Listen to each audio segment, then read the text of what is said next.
Question हमारा most important questions of business statistics पर based है। ये क्वेश्चन सभी यूनिवर्सिटीज़ जिनका की कोर्स सेम है, जैसे Rajasthan university, Braj university, Shekhawati university, सभी स्टूडेंट्स के लिए है। ये एग्ज़ाम पॉइंट ऑफ व्यू से बहुत ही इम्पॉर्टेंट क्वेश्चन है। इन थ्योरी क्वेश्चंस को करके आप डेफिनेटली पास हो जाएंगे।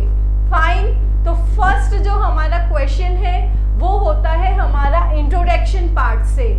जैसा कि आपको सबको पता है कि हर सब्जेक्ट का फर्स्ट क्वेश्चन उसके इंट्रोडक्शन पार्ट से बनता है, वैसे ही स्टैटिस्टिक्स का भी जो हमारा फर्स्ट क्वेश्चन है वो उसके इंट्रोडक्शन पार्ट से बनेगा। तो फर्स्ट क्वेश्चन हमारा क्या है स्टैटिस्टिक्स से?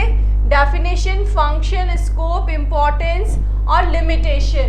सांख्यिकी, उसकी परिभाषा, अर्थ, कार्य, क्षेत्र, महत्व और कमियां। आपको थ्योरी क्वेश्चंस की प्रिपरेशन कैसे करनी है उसके लिए आप क्या करेंगे, उसका मीनिंग रीड करेंगे। आपको वो मीनिंग आना चाहिए, उससे रिलेटेड लाइक देखिए इसकी डेफिनेशन है, डेफिनेशन में आपने इसका मीनिंग लिख दिया।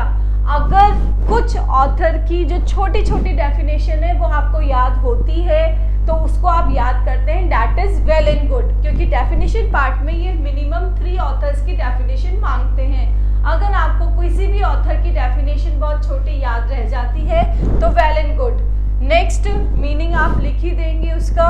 There after function.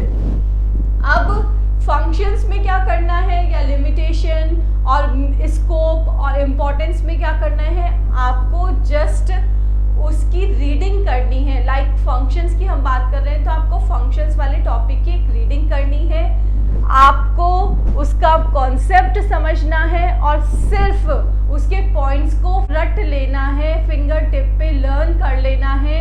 क्योंकि अगर आपका पॉइंट आपको लर्न है तो आप उससे रिलेटेड डिस्क्रिप्शन दे देंगे तो बहुत ही सिंपल हो जाएगा आपके लिए थ्योरी क्वेश्चंस को प्रिपेयर करना। तो फर्स्ट हम डिस्कस कर रहे हैं स्टैटिस्टिक्स का मीनिंग। तो देखिए स्टूडेंट्स,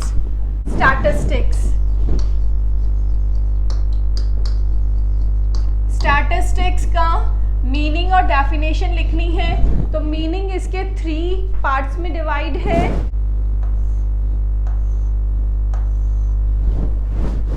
प्लूरल सेंस, सेकंड हो गया सिंगुलर सेंस और थर्ड हो गया मॉडर्न सेंस।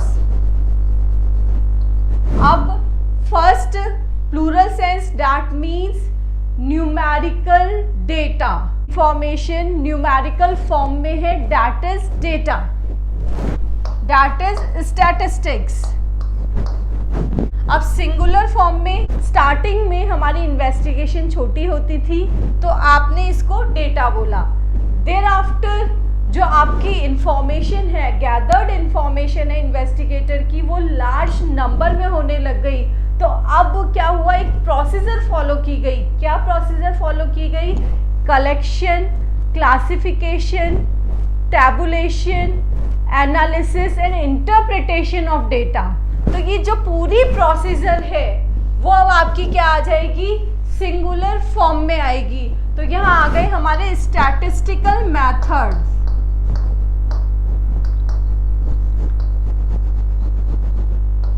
इन मेथड्स में अभी हमने डिस्कस किया, फर्स्ट हो गया आपका collection, classification, tabulation, analysis and interpretation. तो ये पूरी प्रोसीजर आ गई।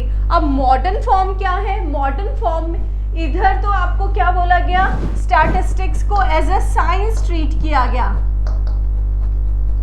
एज अ साइंस ट्रीट किया गया है। बट जो मॉडर्न फॉर्म है, इस मॉडर्न फॉर्म में स्टैटिस्टिक्स को as a science and art present किया गया।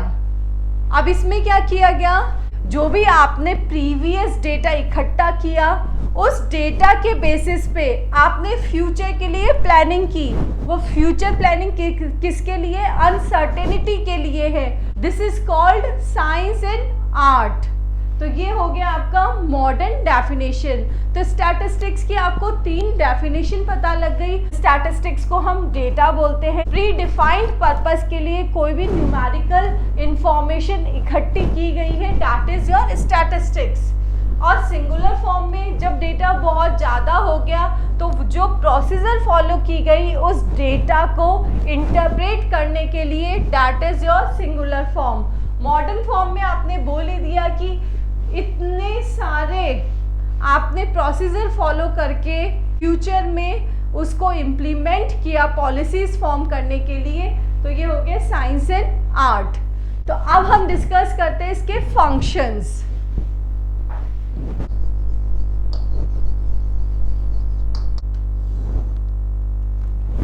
फर्स्ट फंक्शन है आपका न्यूमेरिकल फॉर्म।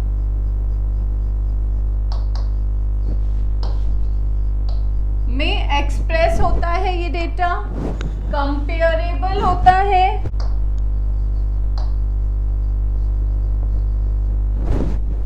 नेक्स्ट है complex data,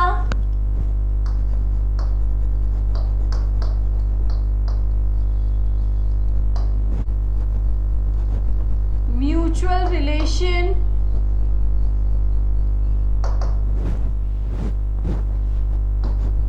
formulation of policy,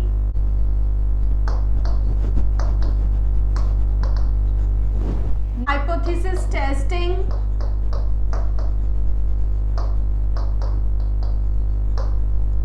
enriched knowledge।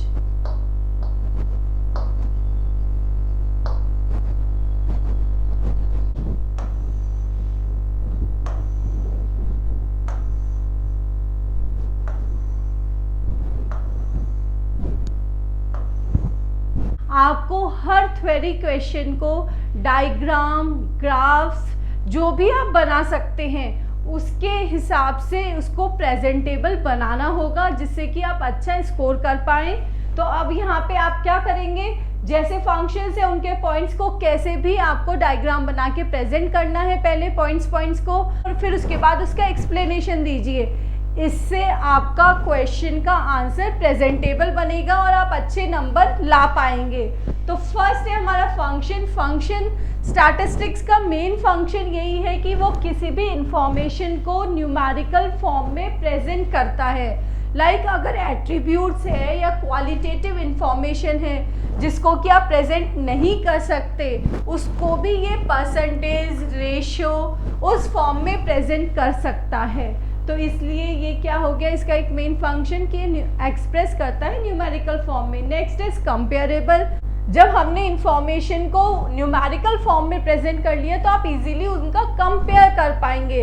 तो इसको एक सिंपल से एग्जांपल से समझ सकते हैं कि एक फैमिली में 5 मेंबर्स हैं। अब आप उनकी हाइट का कंपैरिजन करना चाहते हैं तो A, B, C, D, E।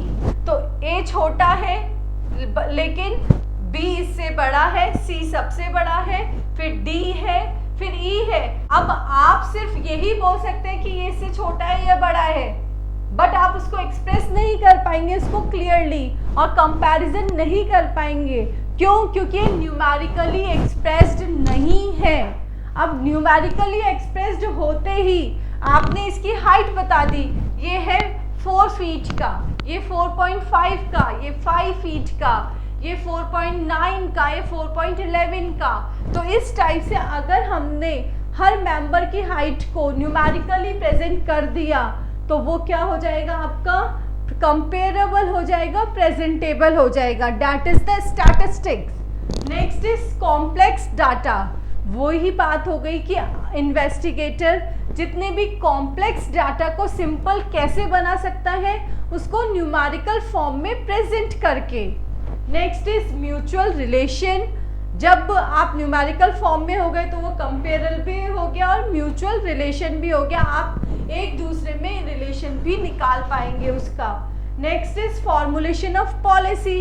हमने स्टैटिस्टिक्स की 3rd डेफिनेशन आपको डिस्कस की थी कि अनसर्टेनिटीज में डिसीजन लेना भी स्टैटिस्टिक्स है। तो वो डिसीजन कैसे लिया हमने, फॉर्मुलेशन ऑफ पॉलिसी। क्या हमने कलेक्ट करके बिजनेस, ट्रेड, कॉमर्स एडमिनिस्ट्रेशन के लिए हमने पॉलिसीज फॉर्म की, that is the formulation of policy. Hypothesis testing, like अगर कोई एक्सपेरिमेंट किया जाता है तो उसकी टेस्टिंग के लिए हम कौन से मेथड्स यूज करते हैं, स्टैटिस्टिकल मेथड्स को यूज करते हैं। नेक्स्ट है एनरिच नॉलेज, न्यूमेरिकल फॉर्म में डेटा प्रेजेंट होता है तो वो अनसर्टेनिटीज में भी डिसीजन ले पा रहा है, तो उसकी नॉलेज अपग्रेड हुई है जब उसने अनसर्टेनिटीज में भी डिसीजन लिया और वो डिसीजन हमारा सही निकल रहा है। क्यों? क्योंकि हम उसमें स्टैटिस्टिकल मेथड्स यूज कर रहे हैं। क्लियर है फंक्शन। नेक्स्ट क्वेश्चन में हमसे पूछा गया स्कोप इम्पोर्टेंस। लाइफ के हर फील्ड में स्टैटिस्टिक्स अनलिमिटेड यूज आ रही है, चाहे वो एग्रीकल्चर हो, पॉलिटिकल हो, सोशल साइंस हो या नेचुरल साइंस हो या एग्रीकल्चर हो, ट्रेड हो, इंडस्ट्री हो, इकोनॉमी हो, सभी में आपका क्या आ रहा है, स्टैटिस्टिक्स यूज आ रहा है। फर्स्ट हम डिस्कस कर रहे हैं इकोनॉमिक्स में। लुक स्टूडेंट्स, जैसे एक फिजिशियन या डॉक्टर अपना स्टैटिस्टिक का यूज करता है फीवर को डायग्नोस करने के लिए, वैसे ही जो इकोनॉमिकल प्रॉब्लम्स हैं उनको ढूंढने के लिए क्या यूज किया जाता है, स्टैटिस्टिकल मेथड्स को यूज किया जाता है। तो इकोनॉमी के प्रिंसिपल्स और वेरियस रूल्स हैं, उनके एनालिसिस और इंटरप्रिटेशन में स्टैटिस्टिक मोस्ट इम्पॉर्टेंट यूज आता है। लाइक डिमांड, सेल हो गई, सप्लाई हो गया, इन सब की आप पॉलिसी फॉर्मुलेशन करने के लिए कॉस्ट ऑफ लिविंग इंडेक्स हो गया, तो इन सब के लिए हम स्टैटिस्टिकल टूल्स को यूज करते हैं। तो इसलिए ये बहुत ही इम्पॉर्टेंट रोल प्ले करता है इकोनॉमी के लिए। बिजनेस हमारा डिपेंड होता है प्रोडक्शन पे, सेल्स पे। अभी हमने ऊपर डिस्कस किया कि आप पॉलिसी फॉर्मुलेशन करते हैं, तो पॉलिसी फॉर्मुलेशन अगर प्रोडक्शन से रिलेटेड करनी है तो वो जितने भी प्रीवियस डाटा कलेक्ट किया है उस डाटा के बेसिस पे अपनी पॉलिसीज़ का फॉर्मुलेशन करके एक बिजनेसमैन अच्छी पॉलिसीज़ बना के अपनी सेल इंक्रीज करता है।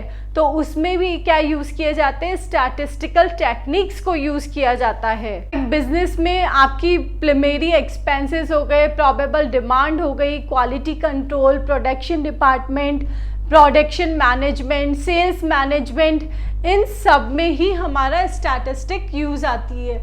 नेक्स्ट आ गया एडमिनिस्ट्रेशन। यस स्टूडेंट्स, स्टैटिस्टिक्स की शुरुआत ही एडमिनिस्ट्रेशन से हुई थी। जो पुराने राजा महाराजा होते थे वो भी अपनी रियासत की सारे एक्सपेंसेस, इनकम, टैक्सेस, इन सब का क्या रखते थे, ब्यौरा रखते थे।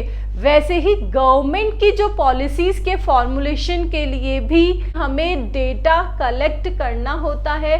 उसी डेटा के बेसिस पे गवर्नमेंट पॉलिसीज़ फॉर्म करती है। लाइक फाइनेंस मिनिस्टर वो बजट के थ्रू कितने एक्सपेंसेस हैं, कितने इनकम है, उसी के अकॉर्डिंग बजट डिसाइड करता है। तो ये हो गया आपका पॉलिसी फॉर्मुलेशन के लिए। फाइन, तो क्लियर है। नेक्स्ट है लिमिटेशन। अब जो भी इसकी कैरेक्टरिस्टिक थी वो ही इसकी क्या हो जाएगी, लिमिटेशन हो जाएगी। लाइक स्टैटिस्टिक्स क्या है, एग्रीगेट ऑफ फैक्ट्स है। स्टैटिस्टिक्स में क्या किया आपने, aggregate of facts.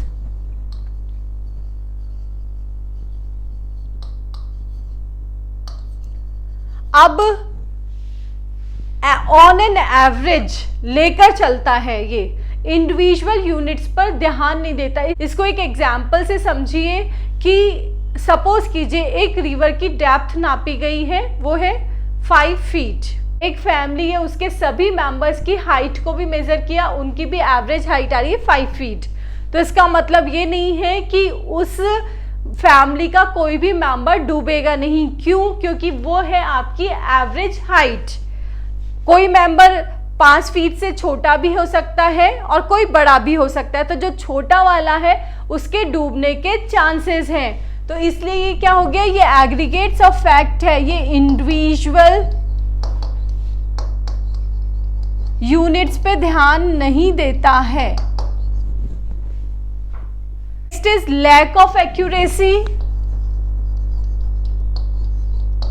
Lack of accuracy यही एग्रीगेट ऑफ फैट से है कि एग्रीगेट को आप इंडिविजुअल पे यूज कर रहे हैं, तो लैक ऑफ एक्यूरेसी हो गई आपकी।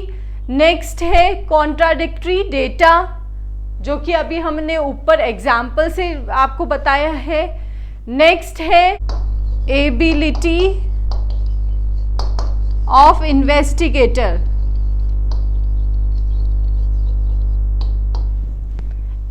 किसी इन्वेस्टिगेटर पर बिलीव नहीं है तो आप उसने जो भी इंटरप्रिटेशन की है उसको सही नहीं समझते हैं, तो इसलिए इसकी ये एक लिमिटेशन हो गई एबिलिटी ऑफ इन्वेस्टिगेटर। नेक्स्ट है undue trust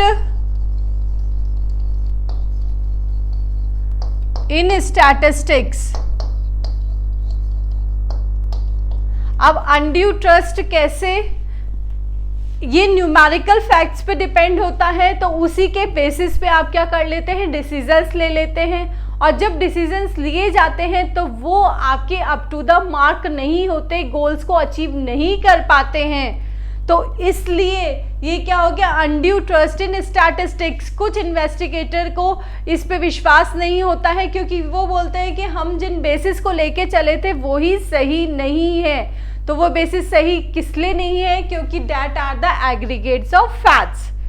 clear, limitation clear हो गई आपको, ये क्वेश्चन का मीनिंग और ये सब क्लियर है। तो आपको थ्योरी क्वेश्चन की प्रिपरेशन में पॉइंट्स को टिप्स पे लर्न करना है और आंसर में आपको डायग्राम्स बना के आने हैं। क्लियर। सेकेंड क्वेश्चन है शॉर्ट नोट्स। तो फर्स्ट क्या बोला है, statistic is said to be both a science and art. सांख्यिकी विज्ञान भी है, कला भी है। ऊपर हम डिस्कस कर चुके हैं। जो थ्योरेटिकल पार्ट है वो तो कहलाता है साइंस, और प्रैक्टिकल पार्ट है आपका art. Science a systematic study, जिसमें आपके collection, classification, tabulation, analysis, interpretation आ गया। अब आर्ट कैसे उसको आप प्रैक्टिकली इवॉल्व कर रहे हो, पॉलिसी फॉर्मुलेट करके अनसर्टेनिटीज में भी आप डिसीजन ले रहे हैं, that is an art. Statistics not a science, it is a scientific method. Same answer होगा इसका। नेक्स्ट है statistics are numerical statements of facts, but all facts numerically stated are not statistical. सांख्यिकी संख्यात्मक तथ्य है, बट जो सारे संख्यात्मक तथ्य है वो सांख्यिकी नहीं होते हैं। तो इसमें आपको 3 कैरेक्टरिस्टिक ध्यान रखनी होती है। फर्स्ट है आपका न्यूमेरिकली एक्सप्रेस्ड,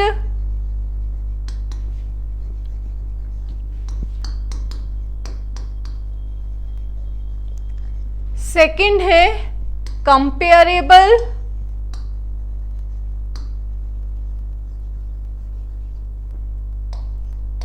थर्ड है होमोजीनिटी। इन तीनों में से एक भी विशेषता नहीं है। न्यूमेरिकली एक्सप्रेस्ड में संख्यात्मक प्रेजेंट होने चाहिए, संख्या में होने चाहिए। कंपेरेबल मीन्स तुलनीयता, होमोजीनिटी मीन्स सजातीयता, सेम ग्रुप के हो। अब इसको हम एक एग्जाम्पल से समझते हैं। लाइक x के नंबर y से ज्यादा है, बस इतना ही स्टेटमेंट गिवन है। तो अब इसमें हम कैरेक्टरिस्टिक चेक करते हैं, उसी के थ्रू आप उसको बताएंगे। ये न्यूमेरिकली एक्सप्रेस्ड है? नो, क्योंकि उसमें सिर्फ ये बोला गया है कि x के नंबर y से ज्यादा है, तो ये नहीं है। कंपेरेबल, आप कंपेरेबल कर सकते हैं। सजातीयता मीन्स दोनों में क्या कंपेयर कर रहे हो आप, नंबर्स ही कंपेयर कर रहे हो। तो ये दोनों कैरेक्टरिस्टिक तो है, बट वो न्यूमेरिकली एक्सप्रेस्ड नहीं है, इसलिए वो स्टैटिस्टिक नहीं है। आपके पास 3 स्टूडेंट्स हैं, x, y एंड z। इन्होंने स्टैटिस्टिक्स में इसने 50% मार्क्स लिए, इसने 60% और इसने किए 70%। तो अब ये बताना है कि ये स्टैटिस्टिक्स है या नहीं है। तो फर्स्ट हम देखेंगे न्यूमेरिकली एक्सप्रेस्ड है, हाँ इन तीनों के मार्क्स न्यूमेरिकली एक्सप्रेस्ड है, नंबर्स में प्रेजेंट है। सेकंड कंपेरेबल, आप इनमें कंपैरिजन कर सकते हैं। नेक्स्ट है होमोजेनिटी, सेम सब्जेक्ट के मार्क्स है, सारे स्टैटिस्टिक्स के और परसेंटेज में प्रेजेंट है। तो ये तीनों कैरेक्टरिस्टिक होने के कारण ये क्या हो गया है, आपका स्टैटिस्टिक हो गया है। तो शॉर्ट नोट्स को आपको एग्जाम्पल देकर समझाना होगा। क्लियर है ये। क्वेश्चन है statistical averages, meaning, properties and limitation. और फोर्थ क्वेश्चन है आपका standard deviation, meaning, merits and demerits. Statistical averages को हिंदी में बोलते हैं सांख्यिकी माध्य, जिसमें हमारे मीन, मीडियन, मोड आते हैं, मीनिंग, प्रॉपर्टीज और लिमिटेशन। नेक्स्ट है स्टैंडर्ड डेविएशन, प्रमाप विचलन, इसका भी मीनिंग, मेरिट्स और डीमेरिट्स। देखिए स्टूडेंट्स, ये क्वेश्चन आपके थ्योरी में नहीं आते हैं, आपको इनका प्रैक्टिकल करना ही होता है। बट कई स्टूडेंट्स हैं जो प्रैक्टिकल नहीं कर सकते हैं, तो वो क्या करेंगे, इनके फॉर्मूले लर्न कर लेंगे, फॉर्मूलेज लर्न कर लेंगे और उस क्वेश्चंस को देख लेंगे। ये छोटे क्वेश्चंस क्या होंगे, जो PYQs में आए हुए हैं। ये PYQs मैंने अपने चैनल पे अपलोड कर रखे हैं। उन PYQs में से अगर एक क्वेश्चन भी आ जाता है तो आपके 20 मार्क्स पक्के हो जाते हैं।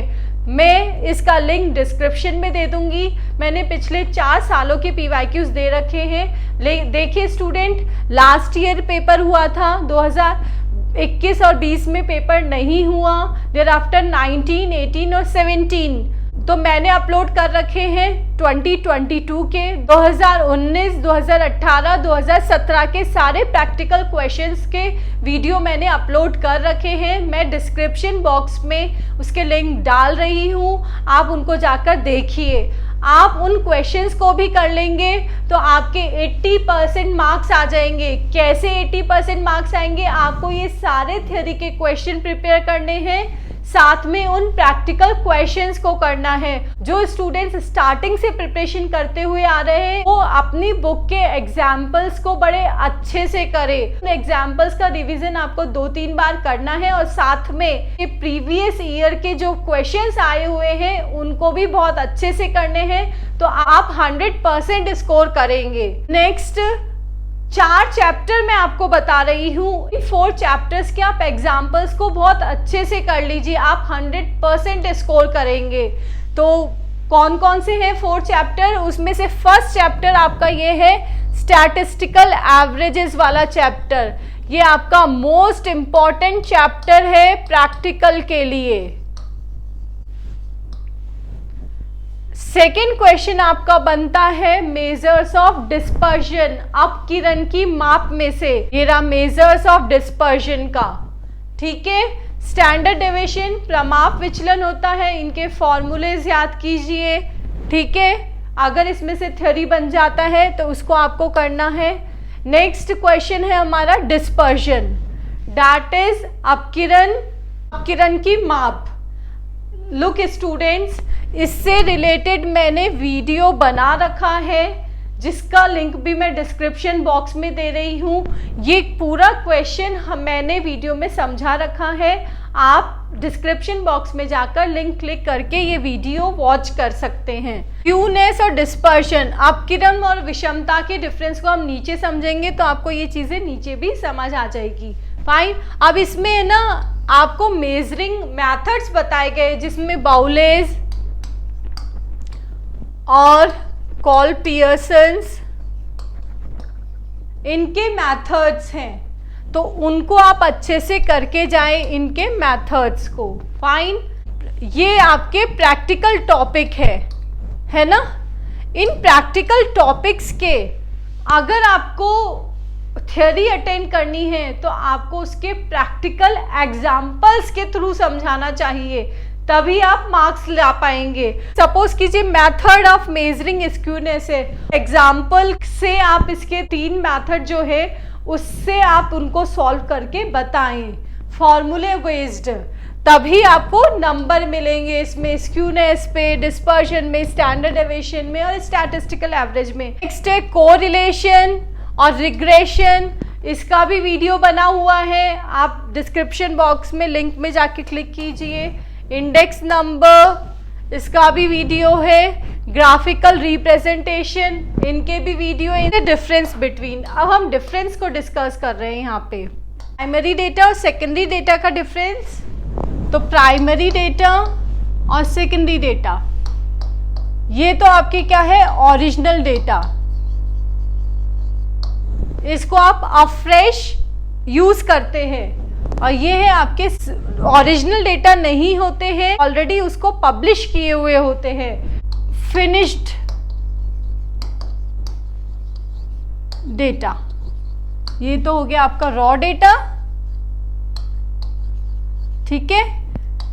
सेकंड, ये इन्वेस्टिगेटर खुद इकट्ठा करता है, कलेक्ट हिमसेल्फ। और ये क्या होते हैं, ऑलरेडी पब्लिश्ड होते हैं, किसी ने ऑलरेडी उसको कलेक्ट करके पब्लिश किया हुआ होता है, तो ऑलरेडी कलेक्टेड। चूंकि आप इसको कलेक्ट करते हैं तो इसमें आपको अमेंडमेंट करने होते हैं, चेंजेस करने होते हैं, तो मेक चेंजेस। और इसमें क्या होता है, ये ऑलरेडी कलेक्टेड है तो इसमें चेंजेस की नीड नहीं है, आप एज इट इज उसको यूज कर लेते हैं। फाइन, इसको तो हम अपने इन्वेस्टिगेशन के अकॉर्डिंग चेंज करते हैं, बट इसको आप डायरेक्टली यूज कर सकते हैं।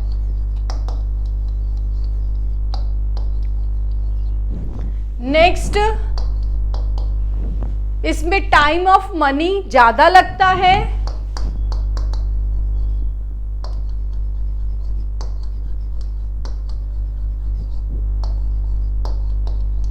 और इसमें लेस। क्यों? क्योंकि आप अफ्रेश इसको इकट्ठा कर रहे हैं इसलिए, बट इसमें डायरेक्टली लेते हैं। नेक्स्ट है क्वेश्चनर एंड शेड्यूल, प्रश्नावली और अनुसूची। देखिए दोनों ही प्राइमरी डेटा कलेक्शन के मेथड है, दोनों में ही क्या होता है, सेट ऑफ क्वेश्चंस होते हैं, बट यहाँ पे हम डिस्कस कर रहे हैं इनके डिफरेंस। तो क्वेश्चनर और शेड्यूल, प्रश्नावली और अनुसूची में क्या अंतर है? देखिए फर्स्ट है, ये तो जो इंफॉर्मेशन देने वाले हैं, जो सूचक है वो खुद भरते हैं, ठीक है। और इसको कौन फिल करता है? इन्वेस्टिगेटर फिल करता है। तो ये इन्फॉर्मेंट्स फिल करते हैं और इसे इन्वेस्टिगेटर, समझ आ गया? स्टूडेंट्स का सर्वे करना चाहते हैं तो आप उनको पकड़ा देते हैं इनके सेट्स और वो खुद फिल करते हैं, तो वो हो गया आपका क्वेश्चनर। अगर कोई रिप्रेजेंटेटिव या कोई इन्वेस्टिगेटर खुद स्टूडेंट से क्वेश्चन पूछ के और उस क्वेश्चनर को फिल करता है तो वो क्या हो गया आपका शेड्यूल। फाइन। नेक्स्ट,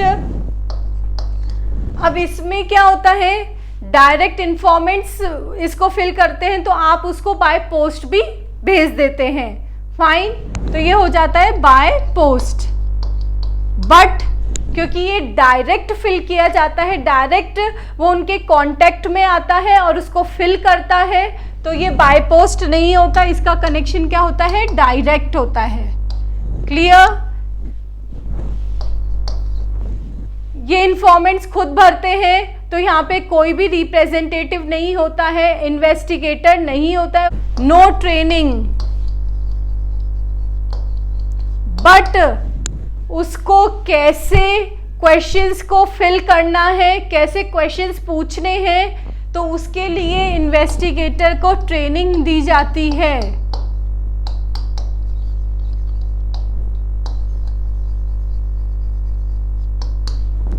ट्रेनिंग दी जाती है। इधर एक्सपेंसेस लेस होते हैं क्योंकि आप बाय पोस्ट भेज देते हैं, बट इनमें इन्वेस्टिगेटर को ट्रेनिंग दी जाती है तो इसलिए उसमें ज़्यादा एक्सपेंसेस होते हैं, मोर एक्सपेंसेस। देयर आफ्टर जो क्वेश्चनर है वो एडुकेटेड लोग ही, प्रशिक्षित लोग ही भर सकते हैं, क्योंकि जब उसमें पता होगा कि उन क्वेश्चन के क्या आंसर्स देने हैं भी वो उनको फिल कर पाएंगे। तो इसमें एडुकेटेड लोग ही कर सकते हैं। बट इसमें इन्वेस्टिगेटर खुद पूछ के फिल करता है, तो वो दोनों से ही, एडुकेटेड और अनएडुकेटेड दोनों ही लोगों से करेगा, अनएडुकेटेड और एडुकेटेड। ठीक है, तो इस टाइप से ये इसके डिफरेंस हो गए हैं। तो आप ये क्वेश्चनर और शेड्यूल को समझ गए। नेक्स्ट है census investigation and sample investigation, संगणना अनुसंधान और प्रतिदर्श अनुसंधान। देखिए, सैंपल और सेंसस में आपने यूनिवर्स का बारे में पढ़ा है। ये हमारा यूनिवर्स है, पॉपुलेशन है, इसकी हर यूनिट का इन्वेस्टिगेशन किस में होता है? सेंसस में होता है। और सेलेक्टेड यूनिट की स्टडी किस में होती है? सैंपल में होती है। तो फर्स्ट आपका पॉइंट क्या हो गया? इसमें ईच एंड एवरी यूनिट की स्टडी की जाती है और इसमें सेलेक्टेड यूनिट की स्टडी की जाती है। नेक्स्ट है, चूंकि ईच यूनिट की स्टडी की गई तो हाई एक्यूरेसी होगी। आपने हर यूनिट की स्टडी करके डिसीजंस लिए, डेटा कलेक्ट किए, तो एक्यूरेसी हाई हुई है। और सैंपल में कुछ एक यूनिट की हुई है तो इसलिए लेस एक्यूरेसी। थर्ड, आप पॉपुलेशन की हर यूनिट की स्टडी कर रहे हैं, इसलिए टाइम, मनी, सब चीजें ज्यादा लग रही है, तो मोर टाइम एंड मनी, इधर लेस। ठीक है, नेक्स्ट है संगणना अनुसंधान। कहाँ किया जाता है? जहां पर जो हमारा पॉपुलेशन है या यूनिवर्स है वो क्या हो? यूनिफॉर्म ना हो, होमोजिनिटी ना हो, सजातीयता ना हो, सारी यूनिट्स क्या हो? अलग अलग हो, तब हम इसको एप्लीकेबल करते हैं। तो लेस होमोजिनिटी। और अगर इस सेंसस में, इस यूनिवर्स में होमोजिनिटी है तो आप क्या यूज करते हैं? Sample investigation. नेक्स्ट है स्कोप की बात। इसका लेस वाइड स्कोप है, कोई वाइड स्कोप नहीं है क्योंकि आप काउंटिंग कितने की करते रहेंगे, इसलिए ये लेस वाइड है। बट जो सैंपल इन्वेस्टिगेशन है वो वाइड स्कोप का है क्योंकि उसमें सिर्फ सैंपल्स की स्टडी की जाती है, तो आप large number of area cover कर लेते हैं, इसमें small number of area cover होगा। फाइन। नेक्स्ट है एरर्स। इसमें एरर्स कम होती है क्योंकि आप डायरेक्ट कांटेक्ट में होते हैं, लेकिन इसमें ज्यादा एरर्स होती है। क्यों? क्योंकि सैंपल स्टडी है। Next is inclusive and exclusive method. ये हो गया आपका इंक्लूसिव, ये है एक्सक्लूसिव। इंक्लूसिव का एग्जांपल है 0 to 9, 10 to 19, 20 to 29, और इधर क्या होगा? 0 to 10, 10 to 20, 20 to 30। ठीक है, वो लिमिट्स में 1 का डिफरेंस है, इसकी अपर लिमिट और इसकी लोअर लिमिट में 1 का डिफरेंस है दो क्लासेस की लिमिट्स में। बट इसमें कोई भी डिफरेंस नहीं होता है। जो फर्स्ट क्लास है उसकी अपर लिमिट दूसरे क्लास की लोअर लिमिट के इक्वल होती है। इधर 1 का डिफरेंस आता है और इधर इक्वल होती है। फाइन। नेक्स्ट है इंक्लूसिव। अब इसमें जो 0 और 9 दोनों लिमिट्स उसी क्लास में इन्वॉल्व होती है, इंक्लूड होती है। इसमें 0 और 9 इसी क्लास में आएगा। फाइन। 10 और 19 इसी क्लास में आएगा, 20 और 29 इसी क्लास में आएगा। बट एक्सक्लूसिव सीरीज में अपर लिमिट्स उस क्लास में इन्वॉल्व नहीं होती है, इंक्लूड नहीं होती है, वो नेक्स्ट क्लास में इन्वॉल्व होती है। जैसे 10 इसमें नहीं होगा, इसमें होगा, 20 इसमें इंक्लूड नहीं होगा, आप काउंट किस में करेंगे, नेक्स्ट क्लास में करेंगे। क्लियर है? तो इंक्लूसिव। थर्ड, इसको चेंज करना पड़ता है बट इसको चेंज नहीं करना पड़ता है, आप इजीली इससे क्वेश्चन सॉल्व कर लेते हैं। चेंज करना होता है और नो चेंज। और सूटेबिलिटी, ये नॉट सूटेबल है हर कंडीशन में बट ये ऑल कंडीशंस में सूटेबल है, इसको चेंज करने की जरूरत नहीं है, इसलिए ये सूटेबल है। नेक्स्ट इज क्लासिफिकेशन और टैबुलेशन, वर्गीकरण और सारणीयन में डिफरेंस। Classification and tabulation. देखिए, क्लासिफिकेशन पहले किया जाता है, सबसे पहले आप डेटा कलेक्ट करते हैं, उसको क्लासिफाई करते हैं, उसके बाद में उसकी टेबल बनाते हैं, उसको टैबुलर फॉर्म में प्रेजेंट करते हैं। तो ये पहले आती है, फर्स्ट आती है, फिर उसके बाद में नेक्स्ट, ये प्रोसेस है। फाइन। सेकेंड, इसमें हम डेटा को सिमिलैरिटीज और डिससिमिलैरिटीज के अकॉर्डिंग डिवाइड करते हैं, सिमिलैरिटीज और डिससिमिलैरिटीज के अकॉर्डिंग। बट इसमें डेटा को आप कॉलम और रोज और टेबल के फॉर्म में प्रेजेंट करते हैं। क्लियर? नेक्स्ट में प्रेजेंटेशन होता है ग्रुप्स और सब ग्रुप्स में। इधर होगा हेड्स और सब हेड्स में। ये इंटरप्रेट करता है, आप इससे एनालिसिस करते हैं बट आप टेबल देखकर कोई भी इंटरप्रिटेशन फॉर्म करेंगे, दैट इज योर टैबुलेशन में। नेक्स्ट है डिस्पर्जन एंड स्क्यूनेस, अपकिरण और विषमता। Dispersion and skewness, look students, जो मीन वैल्यू है उससे हमारी सारी वैल्यूज किस तरीके से फैली हुई है, स्कैटरनेस, फैलाव की स्टडी हम करते हैं डिस्पर्जन में। बट क्या सेम रेशियो से फैली हुई है या अनइक्वल फैली हुई है, वो हम करते हैं इसमें स्क्यूनेस में। तो इधर आ गई आपकी स्कैटरनेस। ट्रिकल और असिमेट्रिकल।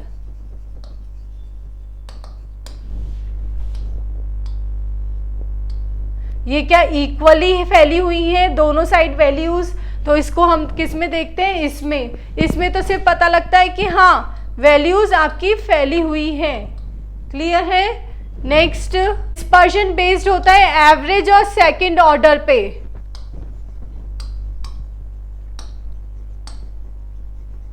और ये average of first and second दोनों पे। फाइन।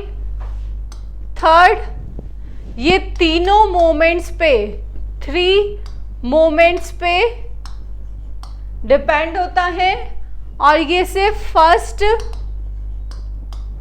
एंड थर्ड मोमेंट जो कर्टोसिस है उस पे डिपेंड होता है। इसमें हमें पता लगता है कि कितना वेरिएशन है। फाइन। बट इससे हमें डायरेक्शन ऑफ वेरिएशन पता लगता है कि वो पॉजिटिवली स्क्यूड है या नेगेटिवली स्क्यूड है।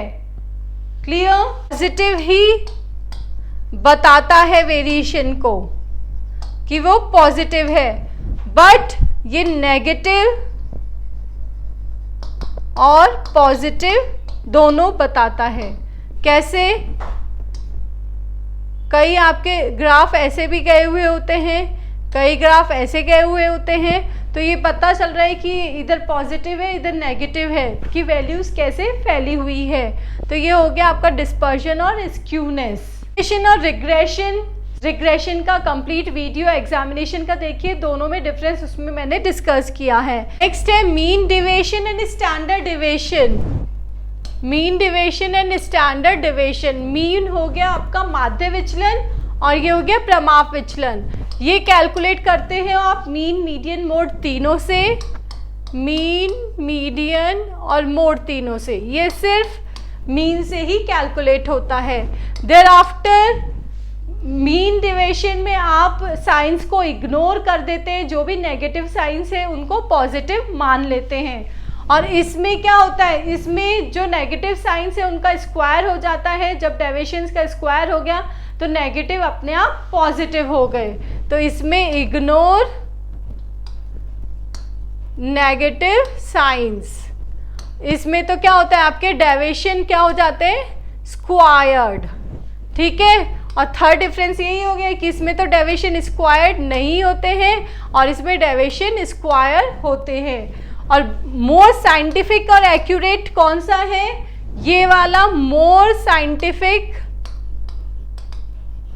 और एक्यूरेट है, बट ये लेस साइंटिफिक है, ये कम यूज किया जाता है। फाइन, तो क्लियर है mean deviation and standard deviation. Next है इंटरपोलेशन एंड एक्स्ट्रापोलेशन, अंतःगणन और बाह्य गणन।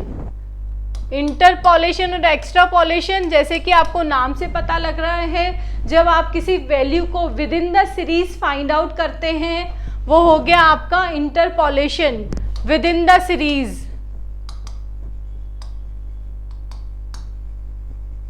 और ये एक्स्ट्रा या आउटसाइड द सीरीज। सपोज कीजिए ये वैल्यूज गिवन है 98, 190, 200, 290, ये मिसिंग है, ये हो गया 490। तो विद इन द सीरीज हो गया, ये हो गया इंटरपोलेशन। ठीक है, और अगर ये वैल्यू गिवन थी 390 और ये फाइंड आउट करना होता तो ये हो गया आपका एक्स्ट्रापोलेशन। क्लियर। नेक्स्ट, ये तो पास्ट वैल्यूज पे डिपेंड होता है। क्यों? क्योंकि ये देखिए आप with in the series find out कर रहे हैं, इसलिए ये पास्ट वैल्यूज पे डिपेंड है। बट यहाँ पे आप आगे की वैल्यू का, एक्स्ट्रापोलेशन में आगे की वैल्यू को डिटरमाइन करते हैं, इसलिए ये फ्यूचर पे डिपेंड होता है। तो ये फ्यूचर पे। नेक्स्ट, ये मोर एक्यूरेट होगा क्योंकि विद इन द सीरीज है, पास्ट पे बेसिस है, इसलिए मोर एक्यूरेट होता है। और ये लेस एक्यूरेट है क्योंकि फ्यूचर प्रेडिक्शन है। इसके लिए सूटेबल मेथड है न्यूटन्स एडवांसिंग मेथड, और इसके लिए बाइनोमियल लैग्रेंज मेथड। इंटरपोलेशन में डेटा क्या होता है, इंटरडिपेंडेंट होता है, इस पे डिपेंडेंट होता है। शॉर्ट नोट्स, इनके आपको शॉर्ट नोट्स प्रिपेयर करने हैं। फर्स्ट है क्वालिटीज ऑफ गुड क्वेश्चनर। तो क्वालिटीज ऑफ गुड क्वेश्चनर में फर्स्ट होगा सिंपल, इजी और शॉर्ट क्वेश्चंस होने चाहिए, जिससे कि जो इंफॉर्मेंट है वो उसको इजीली फिल कर दे। तो ये हो गया। सेकंड, जो हमारी क्वेश्चनर है वो भी शॉर्ट होनी चाहिए, शॉर्ट।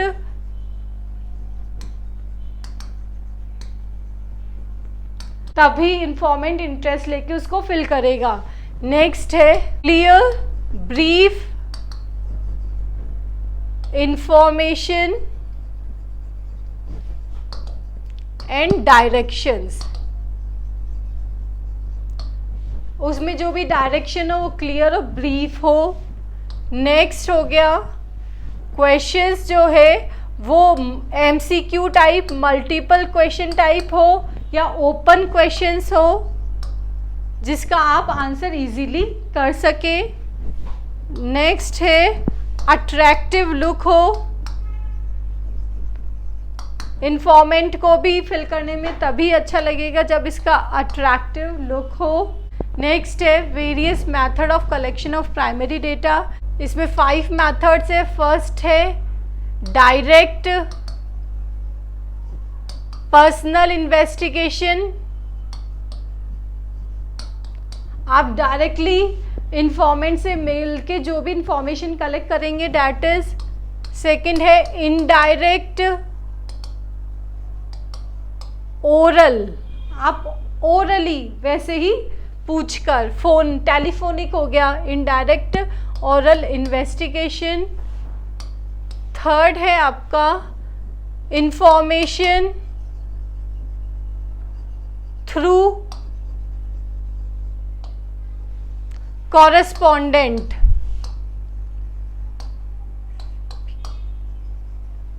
लाइक मेल्स, ईमेल्स के थ्रू, व्हाट्सएप, टेलीग्राम, तो इसके थ्रू हो गया, तो आपका कॉरेस्पॉन्डेंस के थ्रू हो गया।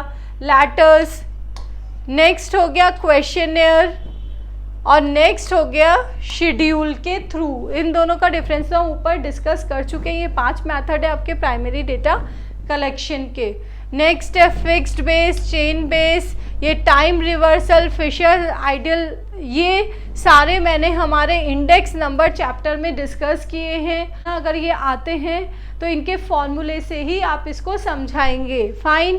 फ्रीक्वेंसी, पॉलीगॉन, हिस्टोरीग्राम और हिस्टोग्राम और ओजाइव कर्व, ये ग्राफ वाले चैप्टर में समझाए हुए हैं। इन सब का लिंक मैं डिस्क्रिप्शन बॉक्स में दे रही हूँ, आप इन सब को वॉच करके अपनी प्रिपरेशन कीजिए। इन सारे थ्योरी क्वेश्चन को आप करके पास हो सकते हैं, क्योंकि 2 थ्योरी क्वेश्चन आने के चांसेस होते हैं। अगर आपका लक है तो मैक्सिमम 3 क्वेश्चन आ जाएंगे, तो 60% आपका स्कोर हो जाएगा। तो इसलिए आप इन थ्योरी क्वेश्चन को अच्छे से कीजिए। और जो स्टूडेंट 80 एंड अबव स्कोर करना चाहते हैं, तो जो प्रैक्टिकल चैप्टर्स हैं, मैंने आपको 4 चैप्टर्स बताए हैं। फर्स्ट है स्टैटिस्टिकल एवरेजेस, सेकंड है डिस्पर्जन वाला जिसमें स्टैंडर्ड डेविएशन और मीन डेविएशन है, थर्ड है आपका इंडेक्स नंबर, और फोर्थ है आपका कोरिलेशन। इन चारों चैप्टर्स को आप चारों चैप्टर्स के प्रैक्टिकल के एग्जाम्पल्स आप अच्छे से कीजिए, आप अच्छा स्कोर कर लेंगे। और साथ में जो प्रीवियस ईयर में हमारे प्रैक्टिकल क्वेश्चंस आए उनको बहुत अच्छे से कर लीजिए, तो आप 90 अबव स्कोर करेंगे। फाइन। तो बेस्ट ऑफ लक।